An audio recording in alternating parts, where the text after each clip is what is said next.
to a fresh episode of Plowtalk. This is Matthew Bane, and I am here for the first time in a long time with not only my dad, Phil Bane, and my brother, Jason Bane, but also some actual guests. I mean, this is really a lot, actually, to have both of you here at the same time. I don't know what they were thinking. Yeah. Yeah. Glad to be here. Yep. Yeah. Men of many words, as you can tell. Yeah. Especially when they've been waiting on me to set up everything. We've got 7 1, cameras, 2, yeah. 3. Yeah, we have 4 cameras. We're big time Good now. thing we did what we did last night. Yeah, exactly. Extension cords are the worst. I didn't know. Yeah, trying to find extension cords. A bit challenging this morning. Yeah. We won't go down that path. No. We are in Wingate. This is a new location for Plowtalk, I guess, as a regular little theme. We were usually down at Crawfordsville, but yeah, which is plentiful in extension cords. I'm sure we could find one at Crawfordsville. Yeah. Yep. All right. Well, you may be wondering what the point in this episode is, and by golly, I'm going to tell you. We wanted to do a series based on guys and gals who have been at Bane Welker and have kind of progressed, I guess you could say, through the company in the years that they've been here, going from one position in the company to another, taking on more responsibility, all that good stuff. And we thought we would start with Matt Austin and Luke here. Luke, I just forgot your last name. I'm sorry. It's all right. Ron. I was going to say it. Yeah, I'm glad I asked. I was wondering, I listen to Bob and Tom every morning. He didn't finish his introductions there. I wasn't going to break him, but Yeah. Yeah.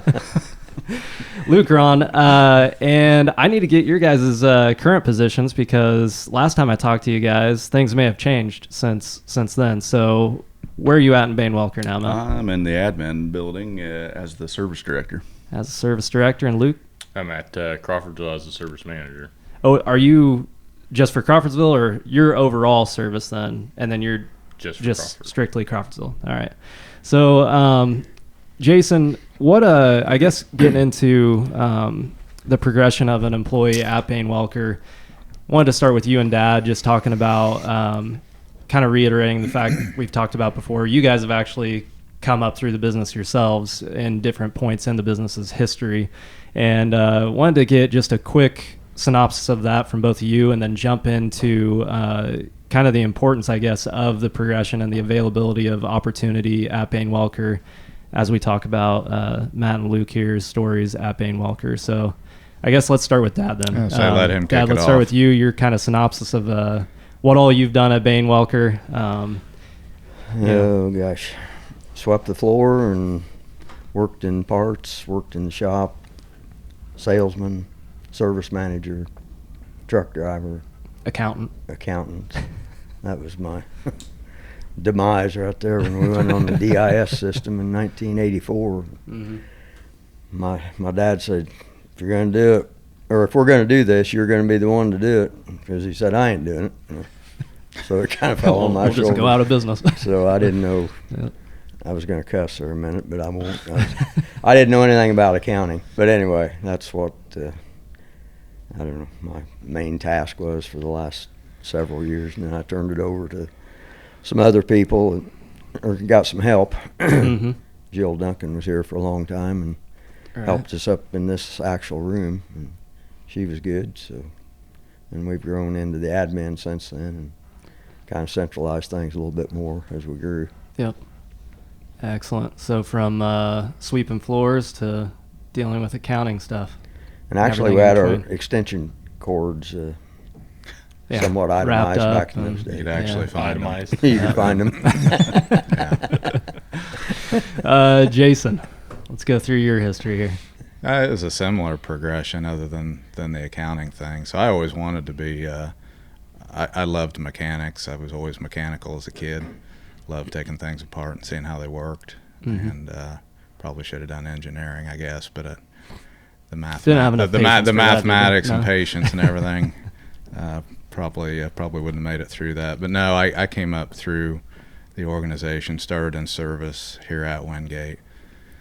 Mark Fruits was my service manager when I started here at Wingate, and he was great to work for. I mean, in all honesty, Mark takes a lot of ribbon at at then Bane Equipment, now Bane Welker. Yeah. But in all honesty, he was really a great coach and a great mentor to help get me started, because I probably thought I knew everything at that point in time and was probably fairly cocky, I would guess, to a degree, much like some of the young people we probably have come into the organization today. But he did a nice job of helping me through that and grooming me. And eventually I moved down to Crawfordsville when we opened that location in '94, and I really did kind of that dual role of service tech / somebody had to schedule, right? Mm-hmm. So kind of took that on just because you had to, and eventually kept doing that, turned wrenches and scheduled, and things just kept growing to where there wasn't enough time to do both, and you had to focus more on the administrative side of the service department, so migrated into full-time service manager. And then I don't know how long I was in that role officially, but then around 11 or 12, Matt? 2011. I was migrating into sales there toward probably 9 and 10, 2009, 2010.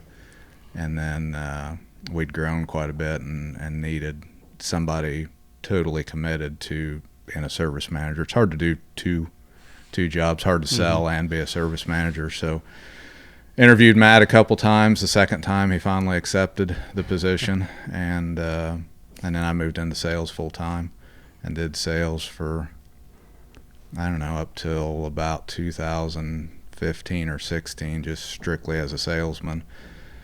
And then we bought some stores in Ohio, and things changed quite a bit for Bane Welker, and we had a lot of inventory, and the market changed a lot there in 15 and 16. So I became the whole goods director, I guess, would have been the title at that point in time, because we needed somebody, to work on the inventory with the market changing as quickly as it did. So I stayed in that position for up till 2019, and then when we changed the company and added a new layer of management with territory sales directors, I became, I guess, the president at Bane Welker, and I moved over to the admin. You guess, or you're certainly the president? Well, yeah, I'm certain. I'm not. I think I'm not somebody hung up else on. guesses every day Not whether hung he's up on president. titles. We're not as well. hung up on titles, so I guess I struggle with titles, but I know it's a necessary evil, I guess, when you get to this size. So that's just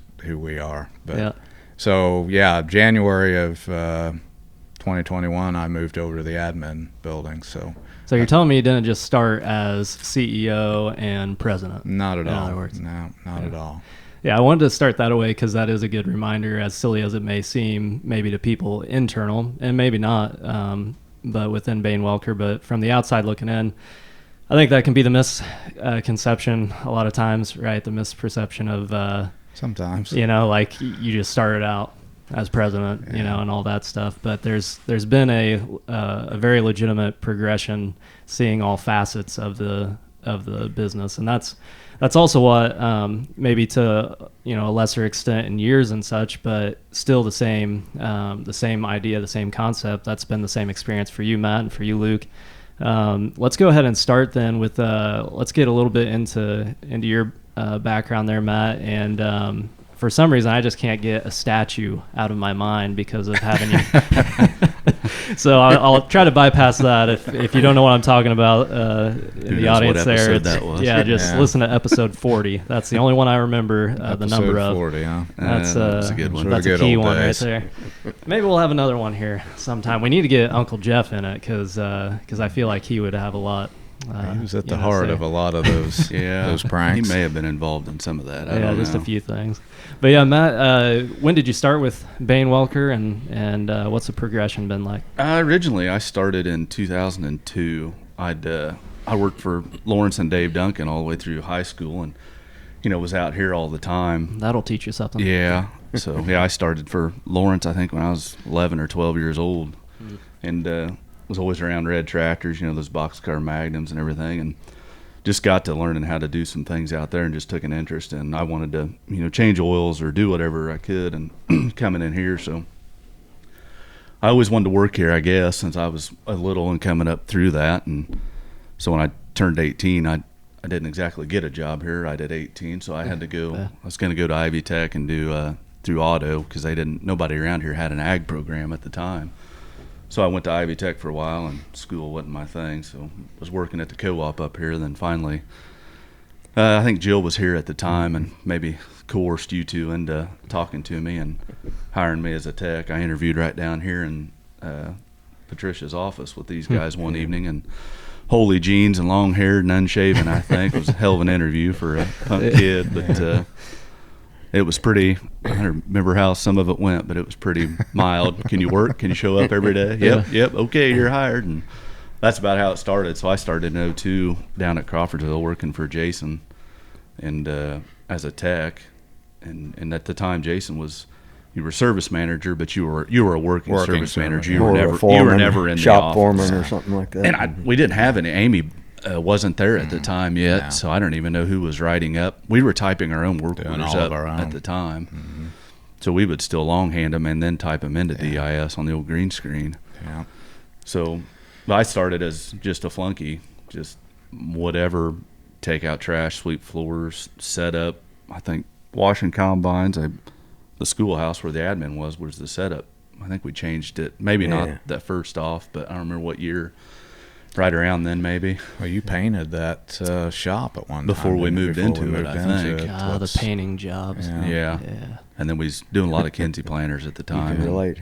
That's So I just, started with Jason to send me over there, and it was a little more hard knocks, and I probably treated Luke the same way at the time. But you just go do it. I'm not here I'm gonna tell you once and go figure it out. And so was Randy Hutchinson? He was doing my setup trainer yet, almost as a trainer. But Randy set up a million of them, so what better guy to do it? Yeah. Randy's always is fun loving and pretty worker. even And always running, quite literally. And back then was always running, and Randy used to take a lot of ribbon too.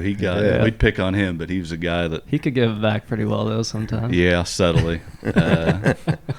But no, that's kind of how I started. Then just got to where started working on more combines because the business was growing so large at the time with those. It's about moving into 2388s at the time, and for me those were easy to me, mechanical and everything else. Unlike Luke would rather work on 82 40s and 30s, and me I'd rather work on those. So started into them, and I think Jason and Billy and I were about the combine guys all the time, and Jason would do about everything, power shifts and transmissions. But so I stayed there until I stayed until 05, and I actually left and went to work for a large farmer in the area. About the time he's farming about 10,000 acres, corn and beans, and kind of hired on as his mechanic. And it was probably the best thing I ever did. Got to go out and get some seat time. But as a punk kid, looking back, I kind of wish I would have stayed. But got some life experience. Kind of gives you though that perspective again, though, right? Of being the on the other farmer's side, The customer aspect of it. So. and thought it was going to be. And I stayed there for 5 years roughly, and it was good. I learned a lot. Learned about some of the agronomy side of it, and how almost a farm is ran as a business. Because as a punk kid outside of town here, I didn't know anything but hat whacking and go chase the cows around, do whatever it needed to do. So it taught me a lot, and he was good to teach, and I got an opportunity then in 10 to go work for Norfolk Southern Railroad. So I did that, and I didn't do it very long, but long enough, and Jason started calling, and at the time railroad was a good career, and I felt like that was what I was going to do. But then kind of started thinking I was going to start a family, and that wasn't a life for a family, man. That's a lifestyle there on the railroad, and to have kids and raise them how you probably need to and be very involved. That, of course, I say that, and then I think back to that. I was going to start a family, and I wanted to be involved in my kid's life, and then you become take a service manager position.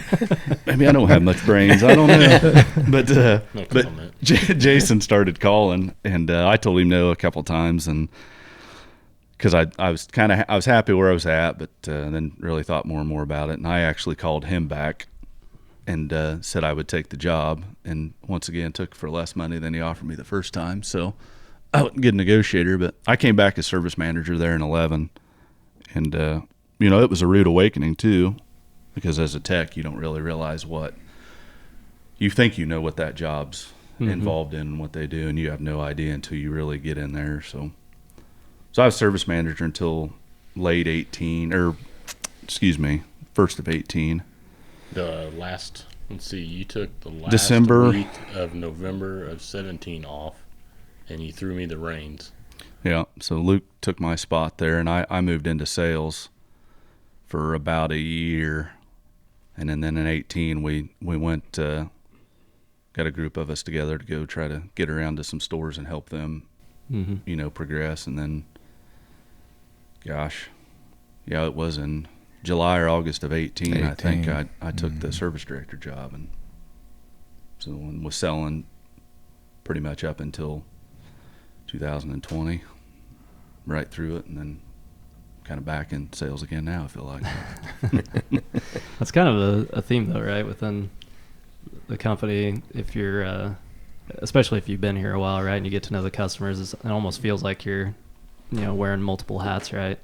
I'm sure some customers may feel more comfortable, with some of the guys that have been around longer or whatever and come to you and want to talk sales or something. You may have to redirect them, but it's kind of where it could lead, I would imagine. Is that accurate? Oh yeah, I think definitely. I mean, our customers get really comfortable with working with any one person in the dealership, and that relationship grows, and it's hard to it's a lifetime relationship. Yeah, at that point. And sometimes they just don't. It's you want to let them make the choice, and sometimes they just no, I'm just going to deal with you, and that's fine. If where we're at, if that's the only customer you have, it's fine, and it keeps you in the business, and it keeps you to where if you don't use it, you lose it. And I don't know, I was pricing out some Magnums and tractors yesterday and just getting back into all them systems, like, man, I forgot how to do some of this, and I think it's good to stay in it a little bit so you kind of still know all aspects of the business. So.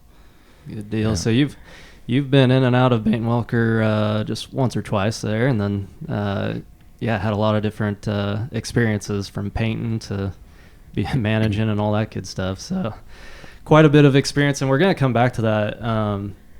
I want to get more into that, flesh that out a little bit more, stuff that you've learned. But let's go ahead and get Luke, your history with Bane Welker, and it's been a while since I've had you on, so I forget your backstory, Luke. So give me everything, where you're from, all that good stuff, and grew up in the big city of Wallace.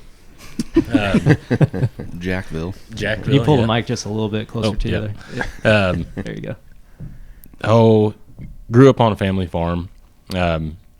We had a lot of white case equipment, so kind of had that in my blood, and ran 1660. First combine I ever ran was cutting beans with a 1660, and Dad ran shell corn with a 1688, and so always was around the red equipment. Never was really around green unless I went to a buddy's house. So, but I wouldn't say my plan when I was younger was to work on ag equipment. I mean, I knew I always wanted to farm, be around farm equipment. But I grew up really close to an airport. A gentleman down the road owned an airport, and I spent quite a bit of time there, helping him cleaning planes, or learning from. There was an old gentleman there, Squeak is what we called him. He was a pilot in. It had to be like World War One. I don't know. He was old, but extremely knowledgeable. And I always took a real interest to those, because that's precision stuff, and I like I like the idea of everything had to be very accurate. Right. And so I always thought, when I grow up, I want to be either fly planes or work on airplanes, or around here. But there's no really good market around Fountain County. If I wanted to stay close to home, no good market around Fountain County to work on airplanes. So as I got older, actually I think it was my junior year, I was in the Kingman grocery store one day, and Matt Martin walked up. He was in line right in front of me, and he asked, "So what are you going to do after high school?" And I was like, "I don't know. I'd like to work on stuff." And he's like, I said, I don't know, John Deere or Case or who. And he said, well, if I was you, I wouldn't go to Deere. And he gave me Jason Bane's phone number. Said, call that guy. That's the guy to talk to. Nice. You haven't returned my voicemail yet, but How many years Still waiting. he's still waiting on that. Yeah. But I'm really glad I took his advice. I mean, I did look at Deere, but just didn't have the heart for it then. So always I just wanted to stay with Case. But luckily, right before the end of my senior year, I interviewed with Delbert Lewis, and I was same thing, just some punk kid. Worked on lawnmowers, worked on this, changed oil and changed chopper bearings. Always, if Dad plugged the combine, I was the one that dug it out, kind of a deal. That had to be a interview of minimal words, I would imagine. I didn't say much, and neither did he. So just kind of. Seems like we surround ourselves with guys like that. Yeah, it seems like a few words. Yeah. We don't say a lot either. That's all right. It's kind of by osmosis. Yeah, and the and the Lawrence funny thing is Duncan you're on a school podcast. of slam the hat on the back of your head. When you speak, you listen. Yeah. When they do speak, yeah. But no, he interviewed me, and then it was the same thing. Long hair and holes in my jeans from baling hay, and didn't have. I had a little bit more hair than you probably at the time. And went lucky enough that Bane at the time sponsored me to go through the program over in Champaign, Illinois, the Parkland, and I learned that was one. I'm so happy I did that because it took so many. I mean, I'd help my dad with checking voltages and stuff like that, and I was the one that held the flashlight, and it really took that thing, I can check voltage, but made it a tool, and there were so many things. I learned so much from that college. I mean, and it was nice because it was CNH, so I mean, it was exactly what I was going to be working on when I come back here. So graduated there. Actually, I didn't walk across the stage. The day I was supposed to walk across the stage was the day after Terry Stevens' 1265, I think, planter. The night before, we ripped every cylinder off and cleaned them. And that was your final exam then, huh? It was, yeah. it was. We passed, so I mean, we had it back together in the field the next day. Yeah. It was those blue Teflon. The guns, wiring. the packings and the cylinders came apart and went through the whole system. Yeah, plugging the phasing ports, if I remember right. But So I didn't get to graduate, walk across stage. Right. They mailed me my diploma, but I'd say that's about fitting though. That you were working on equipment when you otherwise would have been walking across the stage. It's kind of a good way to symbolize graduating. I'd much rather have been working on Yeah, equipment exactly. anyway, so it didn't bother me. I think just about anyone would, whether they're the one graduating or the one watching the graduation. Sometimes it's laborious. But you were actually the first, if I understand correctly, the first guy that we sent off in that way to. There was to He start was with right us up there, through- one of the first. Well, go ahead after that. I just wanted to plug that in there though, because you were. We'll come back to that too, because there is a big part here of like the internal education and also sending out, and so Sure. we'll come back to that. But anyway, So- continue on. graduated in 13. Bent wrenches, questioned my working for you, questioned some of my decisions. But no, it was definitely. I mean that. It was fun. I mean, going out on the road, I always liked going out on the road, and like if I got to go to the old ammunition dump or Newport, that was the stuff that you wouldn't. I wouldn't have been able to see if I would have probably took another career. So I mean, I got to see a lot of countryside that I normally wouldn't have seen. It was. I'm really glad. I went this path, and then like I said, in late 17. I started, I don't know, it's really questioning my decision, but I started as service manager at Crawfordsville. And there was some challenging times in 18, in the fall of 18. That was a nightmare. And, I didn't have much of a strong team, and really, really grateful for every day when I'd come to work, and, that was hard times back then, right there. Every day I'd just come to work and be like, one of these days Matt's going to be jealous that he gave this job to me. And I hope you are. You got a pretty oiled machine now, well-oiled machine, yeah.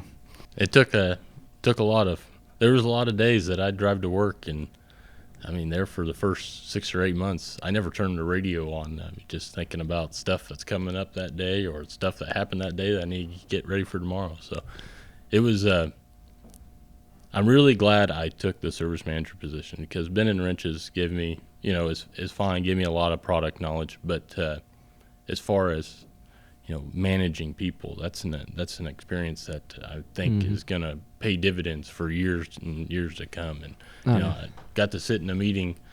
I got to sit in a meeting earlier this year with AFS Connect. We were piloting some stuff there, and had the president and vice president of CNH North America was on there, and I just think, not knocking my buddies, but my friends from around home, none of them have got to do that. That says a lot. I mean, means a lot to me that I get such big opportunities. That was a stressful time.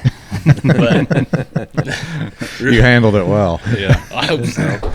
But stressful, but that's an opportunity that I think I wouldn't have been able to got it if I would have, went and worked on airplanes or something, stayed around the home farm or whatever. Yeah. Well, you've been mentioning, jokingly, of course, regretting a decision or whatever, but in those decisions, were you just kind of flung into it, or did you take time to process what it would mean to get into a new position? And either one of you can answer on this one, but what was the progression? Was it just, we're busy and we need you to take this spot, or? No, it was, for about that year, or year before. He says he kind of molded. I knew you were probably going to be the one, so I'd let you take more and more responsibility. And about that 6 months prior to that, you kind of started working into it, and I'd make you take more phone calls, or if I would go do other things. And because I think I was selling at the time too, and was busy. You were transitioning, I think, at the time. Doing other things. So if I'd go out, I'd make you call them back, and that's what Jason used to do to me. He wouldn't answer. Like if a customer called him, he'd text me and say, you need to call them. And that's how it bridged some of the gap to get the customers kind of trained to call the new guy and start, it takes a long time to build. Him and I talked the other day about building that trust in a customer. And I think you probably got it quicker than I did, because you were out with them about every day on their farms too, some of those guys. So they already knew you, but yeah, as a hell of a different move from going to the service manager in their eye too. So, but I think you may not think so, but I think I kind of led you up there a little bit. But no doubt about that. There was one week I remember that you and Mike were gone, and what was it? You gave me about 45 minutes kind of showing me the computer, and then you said, if you need anything, Amy Bane's up front, so don't call me. I think the neat thing here, though, about both these guys is it didn't come easy. I mean, it wasn't handed to you, either one of you, right? You had to work, both little different paths that each of you took, but it was hard work to get to where you're at today. And to your point, you feel really grateful and rewarded with where you're at and the opportunities you've got. And I don't know, I think today too many kids come out of schools thinking that they're going to start mid-level or at a higher level in any organization, whether it's agriculture or something else. And there's just something to be said for working your way up the ladder and showing what you can do through just hard work. Just my thoughts. Definitely. Any thoughts, Dad? Well, I've been sitting here thinking that the way we were all raised in this business, we never had the attitude that that's not my job. Yeah. It was whatever it took to please the customer. So if you had to answer the phone, or if you had to go behind the parts counter, if you had to go out in the shop, no matter what the customer needed, I've always prided myself in caring enough about the customer so that I wouldn't say that, well, that's his job, or that's his job. Yeah. I've learned, it took me a long time to learn this, but when we make new hires today, personally, I'm looking more at attitude than I am aptitude. Yeah. I think we can teach a lot, but you can't teach attitude. Yeah. You got to have a willingness to want to help and want to serve and want to do the right thing for the customer, for the company, for everybody concerned. And we've made mistakes along the way and made some bad hires, and I keep going back to my roots and saying, well, kick myself in the butt and say, why'd we do that? Well, we learned another lesson. And Yeah. I think by moving people like these two up through the organization I think that's the path that we need to go in the future.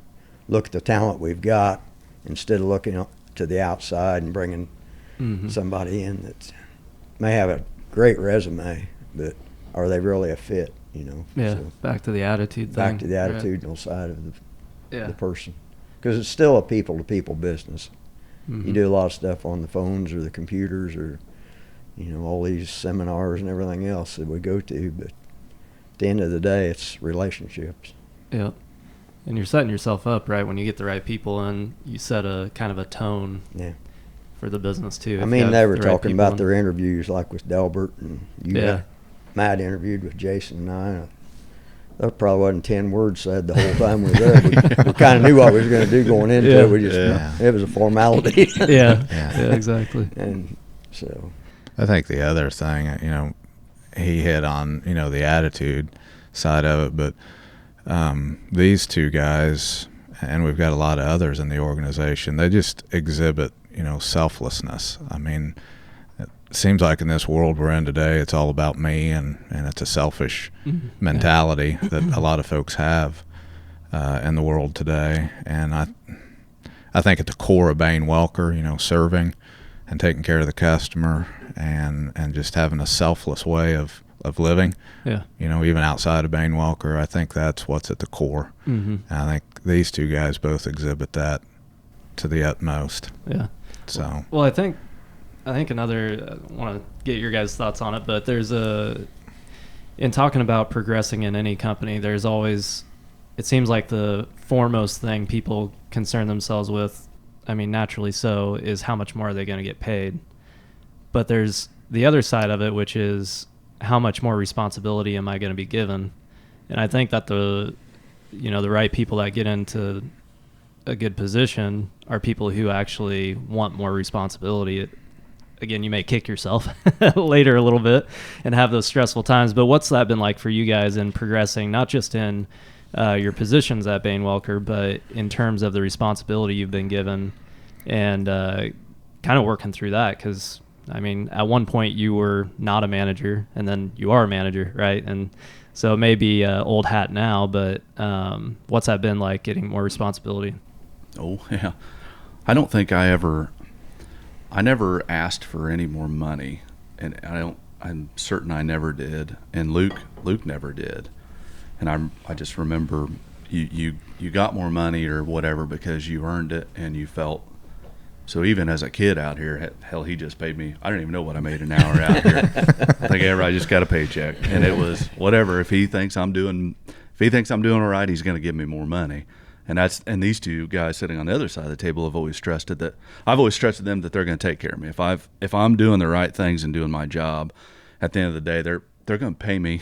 Luke's famous words, what I'm worth, and is it worth it to you? And so even when they gave me more responsibility, it was like, all right, well, they trust me to do this job, and yeah, there may be more headaches, and you're like, why am I doing this? But at the end of the day, there's enough trust in them that they're going to take care of me and my responsibilities that may have grown, but they're going to help me through some of the struggles I do have with all them, everything that's coming your way. And I think, let's speak for him, but I think he's probably the same way. I don't remember him ever asking me for any more money and would give it. But that's my take on it, I guess. Yeah. Well, and you take more responsibility. The comment I made a while ago about that's not my job, that you do have to grow out of some of that stuff. I mean, he can't continue to be service director and service manager. So at some point behind the scenes, yeah, that's not my job. That's Luke's job. but you're still there to support Luke, and you're there to support the customer. So you don't totally give up that relationship with a customer per se, but at some point you got to hope that the guy on the other side will hit the reins and pick up where Matt left off, Or, my thing was always not that I didn't want to call you or talk to you or whatever, but you gave me an opportunity. You trusted me to take on this business or whatever, or this part of the business. My thing was, and I think I heard it first time, was we interviewed a gentleman right here in this room. What happened on the job site stays on the job site. If it has to leave, if it has to go to the person above you, then you're not doing what you're hired to do. And that's what I've called on you, when I've had some tough times or whatever, had some questions or needed some advice, but it always felt like my job is to do my job, but make your job easier. And I think that's something when I was a tech, I really didn't take into consideration, because when I become service manager, all the stuff that I could have done different. If you could be the service manager now and I could be a tech, your life would be a lot easier. Definitely appreciation of what all you did back then, or did for me when I was a tech. But I always felt like, you trust me enough to do this. I want to make it as easy as possible on you or the person ahead of me. And that goes back to that attitude again. He's got a good attitude about that and learning and taking responsibility. Well, I think that's a key factor that I wanted to bring out in, whether there's other employees within Bane Welker listening, or maybe some kid out of high school that is thinking about a career in this industry, is that you have to at least somewhat like the idea of more responsibility. Because if you're only focused on the money and all that stuff, you're always going to be unhappy because you're never making more than the next guy, right? Or you're going to get discontent pretty quickly. But if you think of it in terms of, I'm given more opportunity, right, through responsibility. It's not an obstacle; it's an opportunity for growth. Yeah, exactly. It might suck to have that growth, but it is growth. Yeah. And I think I look back to maybe off top, but some of the ways we did things back then too maybe made it harder. How I led you or how Jason led me at the time, it was kind of hard nosed. It was you're gonna work your ass off and there's no excuse. You're gonna do it. And I led you the same way he led me. And when you started into that position, you were leading those techs the same way. So the attitudes were probably pretty bad at the time, and it took all of us a lot to figure out we can't lead like that anymore, because you just run people in the ground. And we've shifted in the past 2.5 years, I think, dramatically to what we were back then. Yes. And because then it was just browbeat almost. Yeah, honestly. We've talked about that here recently, about how we were led or how we led, and it was it was pretty harsh. We lost some good kids, back in the day that probably could have been they came back, but some of them we must not have been that bad though. No. Well, it's just it's just interesting as you get older and you reflect back. You don't know it at the time when you're going through it, but things are changing, and things have changed, right, wrong, or indifferent. And we look back on some folks that maybe you or I could have done better with that might still be here today. They're not, but we learned something from that too. Yeah. And today we're able to reflect back on it. It's not something that we're necessarily proud of, but there was a reason for it. And that's why we try to, with like Luke, and Luke will do it with the next generation coming on, try to help folks learn from our failures, so to speak, or our lessons. Yeah. And I think I just think that's what life in general is about, whether it's working or otherwise. I think the other side of it too is you talk about pay versus responsibilities. When you're a technician, you're out there, you're working for the company, and you're also building a reputation for yourself as well. At least I hope technicians are. You want to do your best, right, for the customer. And as you grow like Luke has, that changes, that shifts, and you start to feel the reward through others. And I would imagine today the way Luke feels, he commented on how well oiled his team was when we opened up here. It's not him out there directly in front of the customer today, but he feels rewarded by what his guys are doing out there with the customers today. And it's definitely rewarding, when you get a piece of equipment fixed, or you show up and everything's on fire, or it's all bad, and when you leave, the machine's running the way it should, and everybody's happy.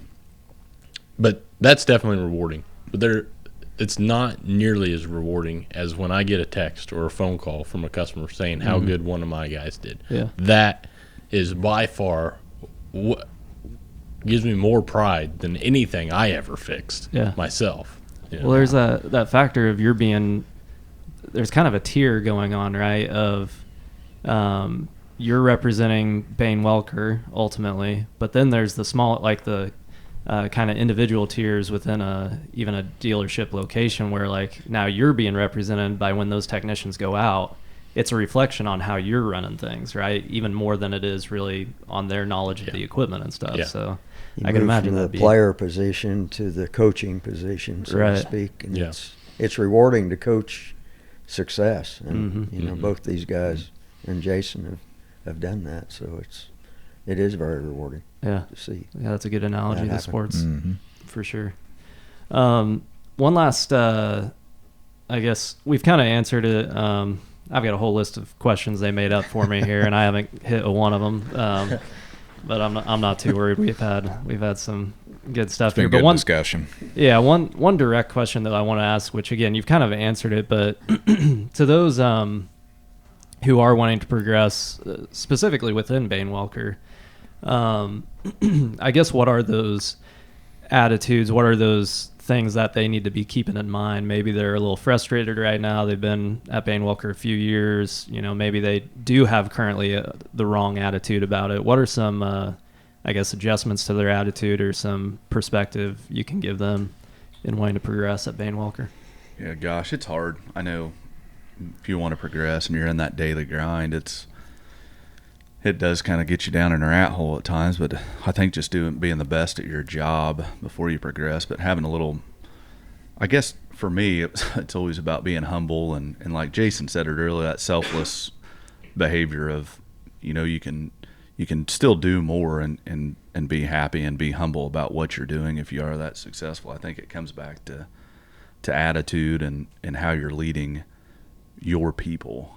As far as, and whether it's a technician wants to progress, it's kind of stepping in somebody else's shoes and reflecting on yourself a little bit of what can I do better, or what maybe change a little bit here, and I can move on forward too, or help the next guy out, or technician help another technician out. And we see that stuff too, and see, hey man, look how well he's doing with others. There is an opportunity for him to come and work as part of our training team or whatever that may be. And same as a service manager that may move up, if it's sales or maybe going into parts or AFS or something else. We've had some technicians move into AFS that's probably a little less wear and tear on their body, but that fellow that did that up north, I mean, he was a star tech and exhibited the right things and got the opportunity to move on when it opened, and we're all about promoting within. Like Phil said earlier, we'd much rather bring our own people up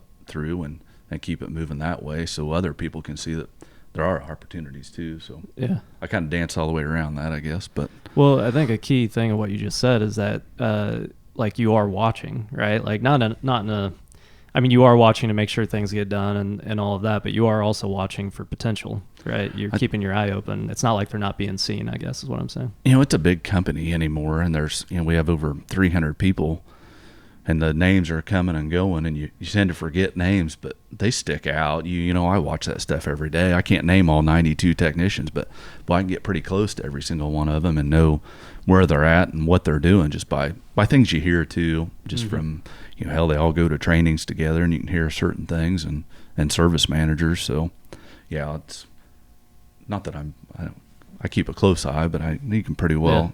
I can pretty well know who's doing what most of the time. Not in a micromanaging way. You're just no, keeping an not overview. at all. I hate the micromanaging. It's not. I don't think any of our styles. No. Yeah.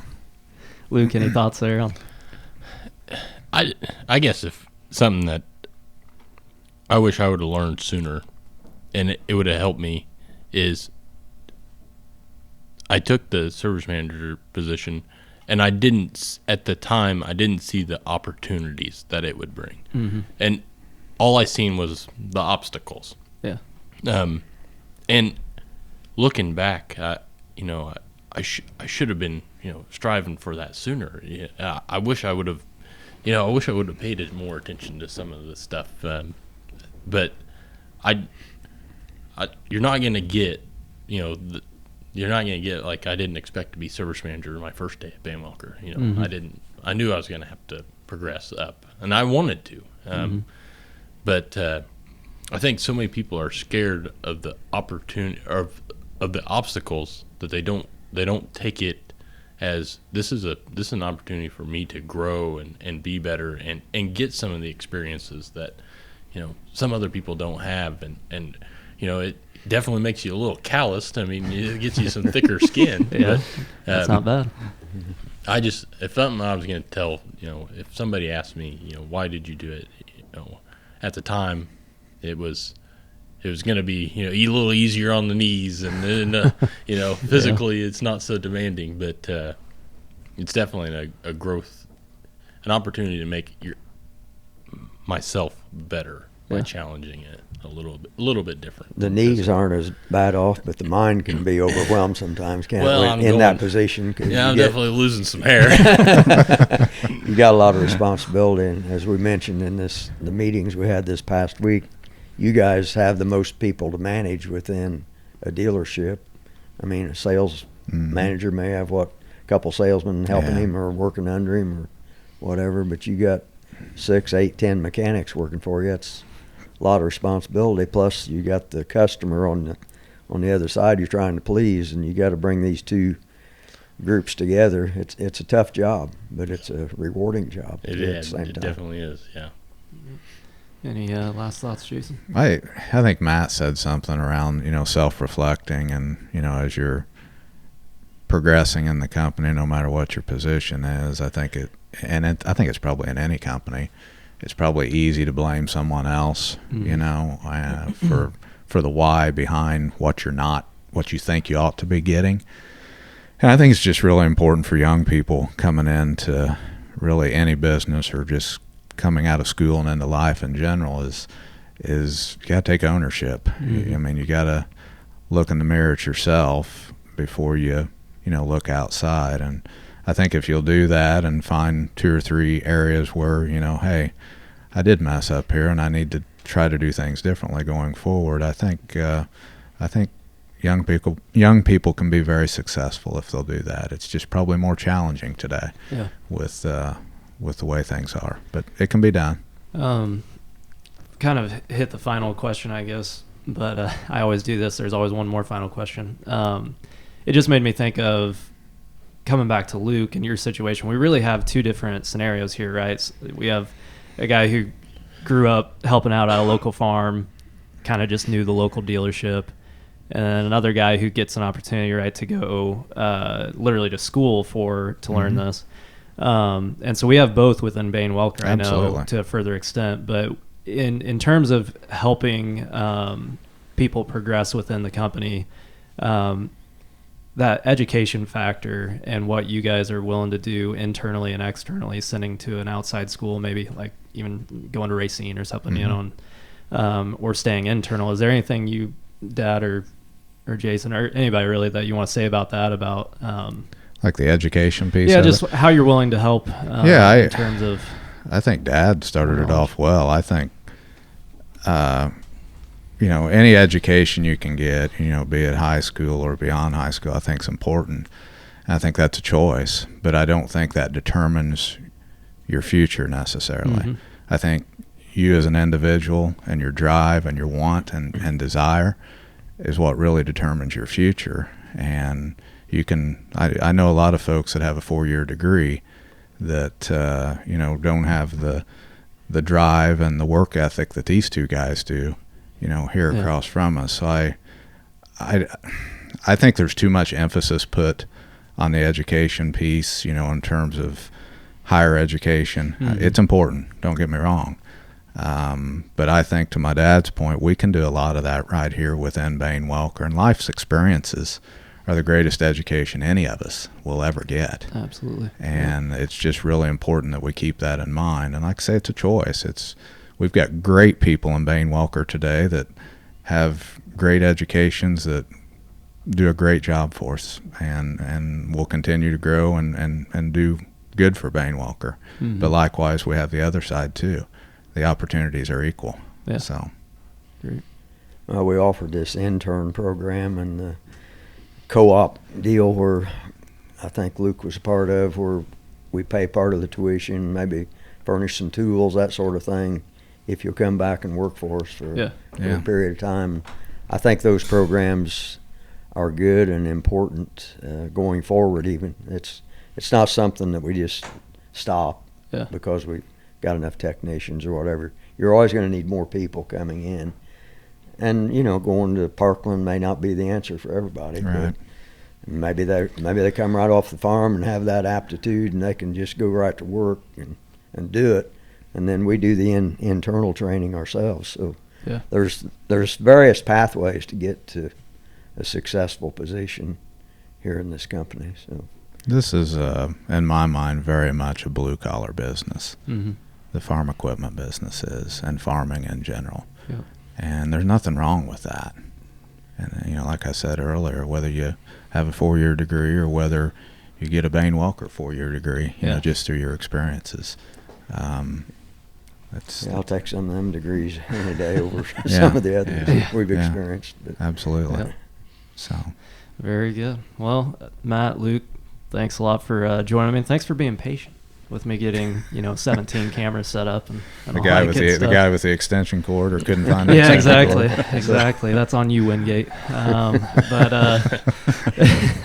But anyway, thank you guys. Hopefully this is helpful for anyone out there. If you're still listening, I'm honestly surprised, but I'm grateful as well that you're here. And hopefully, if you are still listening, this was very beneficial for you, especially if you are within Bane Welker. Hopefully, this gave you some more fuel for the fire in terms of progressing within the business, progressing within your own skill set and responsibilities and all that. So again, thank you guys, and this has been Plowtalk. Farmers out there, keep on farming. Businessmen, keep on working, and when we come back around, we'll keep on plowing. Thanks.